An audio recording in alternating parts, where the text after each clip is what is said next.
Yeah, hello guys, welcome back to my YouTube channel once again, CSC Affairs.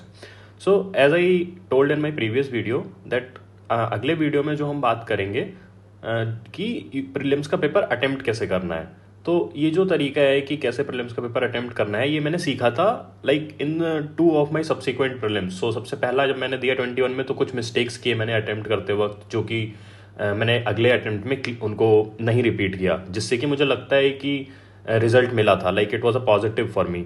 सो अब इसमें अगर मैं बात करूं तो मेनली क्या किया था मैंने, जो सबसे पहला जो प्रीलिम्स दिया था मैंने, तो उसमें पेपर मैंने 3 to 4 रीडिंग्स में अटेम्प्ट किया था। तो एक ये था। अब इसमें ये मैंने क्यों किया था, क्योंकि मैं मॉक पेपर्स 3 से 4 रीडिंग्स में अटेम्प्ट करता था। तो सेम चीज़ मैंने रेप्लिकेट करनी चाहिए अपने 2021 के प्रीलिम्स में। तो एक ये मिस्टेक था। अब ये क्यों था, क्योंकि मैंने वहाँ जाके ये पाया कि 3 से 4 रीडिंग का टाइम ही नहीं मिलता है। लाइक पेपर जब हम अटेम्प्ट करते हैं ना, तो वहाँ पे जाओगे आप तो मैक्सिमम आप 2 to 3 रीडिंग्स कर पाओगे पेपर का। 3 भी मैं कह रहा हूँ एक फार फेज्ड है। तो ये एक सबसे पहला मिस्टेक था जो मैंने किया।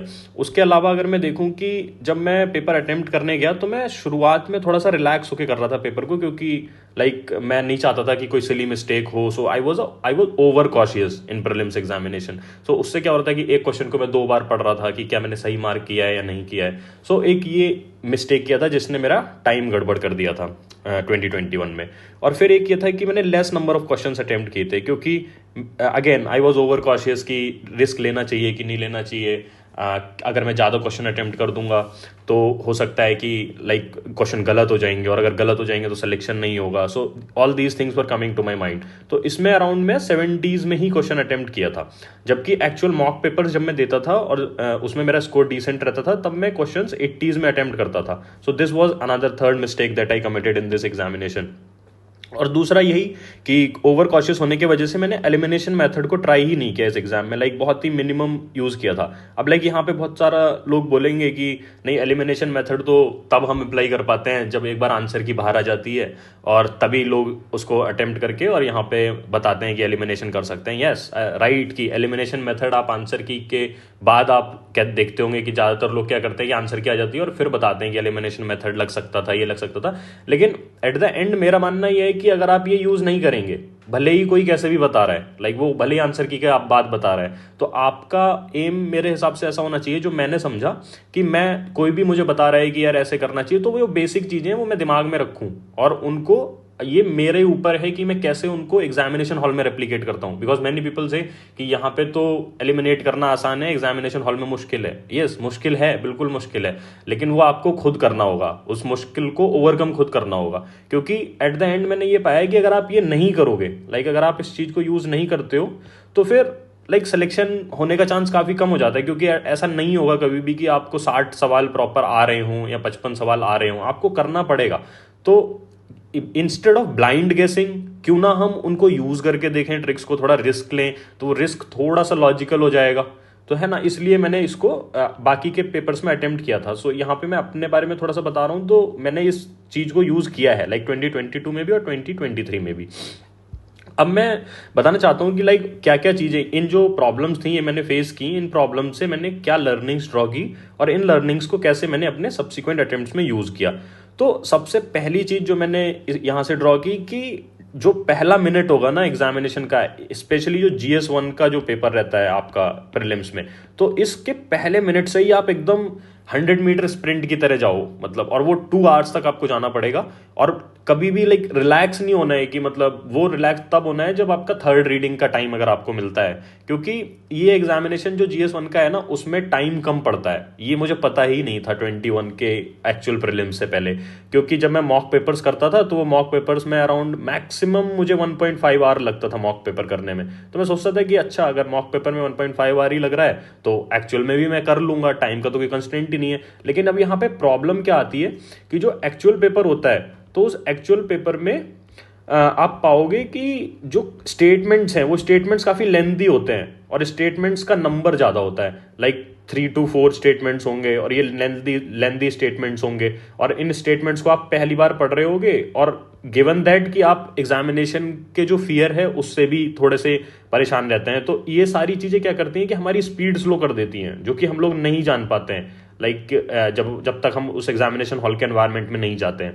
तो इसलिए एक आप कॉन्शियसली जाओ कि जैसे ही पेपर मिलेगा तो मैं फर्स्ट क्वेश्चन से ही तेज करूंगा क्वेश्चन को। लाइक ये अगर आपने अपने दिमाग को कॉन्शियसली बता लिया है ना, तब ये चीज आपको मतलब हेल्प करेगी, है ना। क्योंकि मैंने देखा है कि मेरे फ्रेंड्स के भी लाइक टाइम का इशू आया था, क्योंकि हम लोग मॉक करते हैं, मॉक में क्या डायरेक्ट स्टेटमेंट्स रहते हैं, काफी छोटे स्टेटमेंट्स रहते हैं, तो हम क्वेश्चन को देख, और एक्चुअली मॉक पेपर्स में स्टेटमेंट्स फैक्चुअल रहते हैं, है ना। तो मैंने ये डिफरेंस पाया, अगर मॉक पेपर में स्टेटमेंट्स फैक्चुअल हैं तो आप जब इस स्टेटमेंट को पढ़ोगे तो या तो आपको आता होगा या नहीं आता होगा, तो आप उसको वहीं पे छोड़ दोगे। लेकिन यूपीएससी के जो स्टेटमेंट्स होते हैं ना, वो थोड़े रीजनड होते हैं, लाइक लॉजिकल होते हैं। अगर आप उनको पढ़ोगे तो और थोड़ा सा आप उन पर दिमाग लगाओगे तो आप उनको पाओगे कि यार ये शायद थोड़ा ठीक नहीं है ना। तो इस चीज को करने के लिए लेकिन टाइम लगता है, तो इस वजह से हमारा ओवरऑल टाइम मैनेजमेंट का इशू आता है प्रीलिम्स के एक्चुअल पेपर में। तो इस चीज को आप थोड़ा सा अगर कॉन्शियसली अपने दिमाग को बता के चलोगे कि यार नहीं, ये पेपर लेंदी होता है, स्पेशली जिनका फर्स्ट अटेम्प्ट है, तो नहीं यार ये पेपर लेंदी होता है, मुझे शुरू से ही तेज करना है तो ये पेपर में आपको टाइम का दिक्कत नहीं पड़ेगा।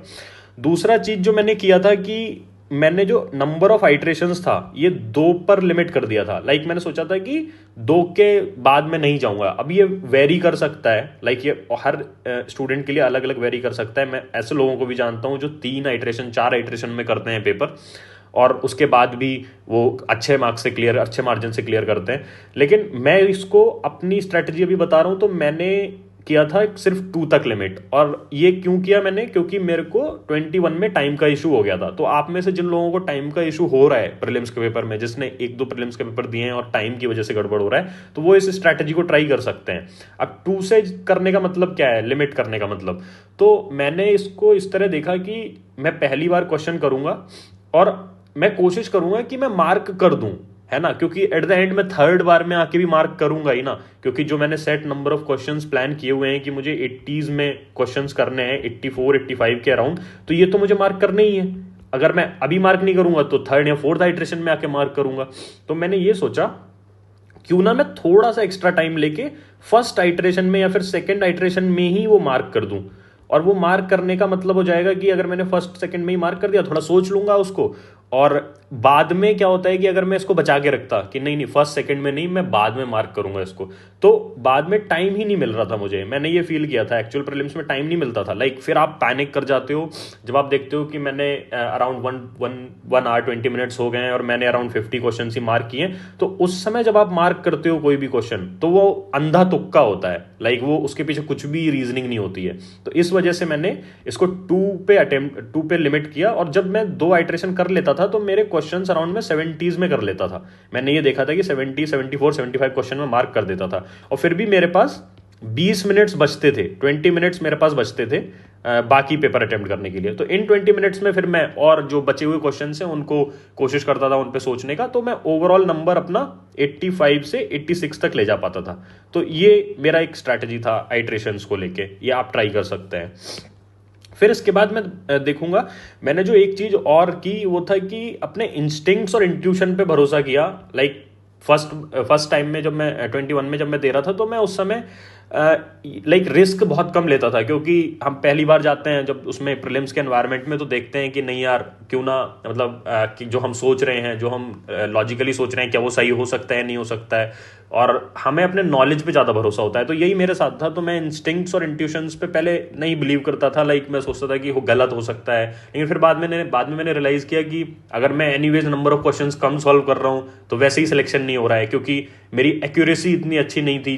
अगर किसी की एक्यूरेसी इतनी अच्छी है कि वो 70 क्वेश्चन कर रहा है और उसमें भी अगर वो सही नंबर ऑफ क्वेश्चन सही कर दे रहा है, सो वेल एंड गुड, आप कम कर सकते हो। सो इट विल डिपेंड, ये आप डिकोड कर लोगे जब आप अपने मॉक पेपर्स दोगे कि कितनी एक्यूरेसी है। तो लेकिन मेरे केस में मैंने क्या किया था कि मैं अपने इंस्टिंक्ट्स और इंट्यूशंस पे भरोसा करने लगा था, जो अपने 2022 वाले और 23 वाले अटेम्प्ट में। तो मैंने उसमें रिस्क लिए थे। लाइक मैंने गेस किया था, लॉजिकल गेस किया था कि कैसे ये स्टेटमेंट सही हो सकता है। जो एक सेट टेम्पलेट है जो कि लोग बताते हैं, जिनको बहुत क्रिटिसिज्म भी होता है कि नहीं नहीं ये काम नहीं करता है लॉजिकल गेस, मैंने उनको यूज किया था। और अपने बस बात यह है कि उनको यूज ब्लाइंडली नहीं करना है, उनको समझना है पहले, और अपने आप को प्रिपेयर करना है कि इनको मैं एग्जामिनेशन हॉल में यूज करूंगा। क्योंकि नॉर्मली क्या होता है, लोग बोलते हैं कि नहीं यहाँ पे तो कहना आसान है, एग्जामिनेशन हॉल में नहीं करते हैं। तो वही चैलेंज है, वही पार्ट यहाँ पे चैलेंज है कि कैंडिडेट्स को अपने आप को प्रिपेयर करना है कि यार नहीं, मुझे इसको यूज करना है लॉजिकली एलिमिनेट करने के लिए। फिर दूसरा क्या था, एक पैनिक वाला जो मतलब प्रीलिम्स में मैंने पाया है कि एक एलिमेंट ऑफ सरप्राइज होता है हमेशा।